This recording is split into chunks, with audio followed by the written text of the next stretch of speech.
રાજ્યમાં ચારે તરફ નકલીની ભરમાર છે। સુરતમાં પનીર બાદ માખણ પણ નકલી દેખાય। ખાદ્ય પદાર્થમાં ભેળસેળિયા સામે પોલીસે લાલ આંખ કરી છે। એસઓજી પોલીસના વધુ 2 ડેરી પર દરોડાની કાર્યવાહી। એસઓજી અને ફૂડ એન્ડ ડ્રગ્સની ટીમે રેડ કરી છે અને પૂર્ણા વિસ્તારની અમૃતધારા અને વરાછાની જનતા ડેરી પર રેડ કરવામાં આવી છે।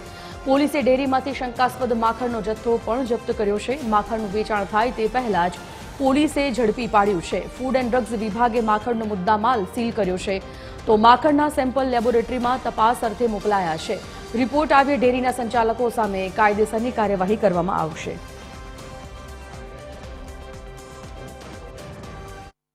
કાલે 2 ડેરીમાં રેડ કરવામાં આવેલી, એમાંથી જનતા ડેરી વરાછા અને સુરભી અમૃતધારા ડેરી પૂણા ગામની અંદર રેડ કરતા 143 કિલોગ્રામ શંકાસ્પદ માખણનો જથ્થો મળી આવેલ છે, જેની કિંમત 28,600 જેવી રકમ થાય છે અને ફૂડ સેફ્ટી ઓફિસર દ્વારા આના નમૂનાઓ લઈને એને લેબોરેટરીમાં મોકલી આપેલા છે। કઈ રીતે કાર્યવાહી થશે?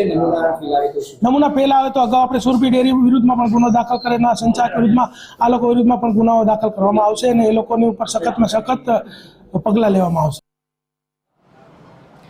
દિવ્યેશ પરમાર સંવાદદાતા ફોનલાઈન પર જોડાઈ ગયા છે। દિવ્યેશ, પનીર બાદ હવે માખણ પણ નકલી ઝડપાયું છે।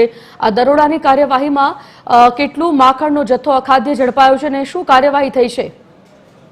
જેની જે પ્રકારે સુરત શહેરની વાત કરવામાં આવે તો હવે ખાદ્ય ચીજો જે છે તે સતત ને સતત નકલી પકડાઈ રહી છે। ખાસ કરીને જે પનીરનો જથ્થો પકડાયા બાદ હવે માખણ જે છે તે પણ ભેળસેળ મળ્યું છે અને અગાઉ એ પણ ભેળસેળ વાળું મળ્યું હતું। એટલે એકંદરે કહી શકાય કે સુરતનું આરોગ્ય વિભાગને સાથે રાખીને એસઓજીએ 2 જગ્યાએ વરાછાની અંદર રેડ કરી હતી। એમાં પૂણા વિસ્તારની અમૃતધારા ડેરી અને વરાછા વિસ્તારની જનતા ડેરી, આ બંનેમાં એસઓજીએ ફૂડ વિભાગને સાથે રાખી રેડ કરી હતી, જેમાંથી બંને ડેરીમાંથી 143 કિલોગ્રામ માખણનો જે જથ્થો છે તે શંકાસ્પદ જથ્થો મળી આવ્યો છે અને શંકાસ્પદ માખણનો જથ્થો જે છે તે સીલ કરી અને હાલ જે ફાયર સેફ્ટી ફૂડ સેફ્ટી વિભાગ જે છે તેમના દ્વારા જપ્ત કરવામાં આવ્યું છે અને સમગ્ર મામલે રિપોર્ટ આવ્યા બાદ આગળની કાર્યવાહી કરવામાં આવશે। પરંતુ જે પ્રકારનો હાલ પ્રાથમિક દ્રષ્ટિએ તમને જણાવી દઉં કે જે પ્રકારનો જથ્થો લાગી રહ્યો છે તેમાં જરૂર શંકા જણાઈ રહી છે કે આ માખણનો જથ્થો નકલી છે, કારણ કે જે પ્રકારે પ્રાથમિક તારણ જે પ્રકારે ફૂડ સેફ્ટીના અધિકારીઓ દ્વારા કહેવામાં આવ્યું છે કે આ પ્રકારે ઘીનો માખણનો જે જથ્થો છે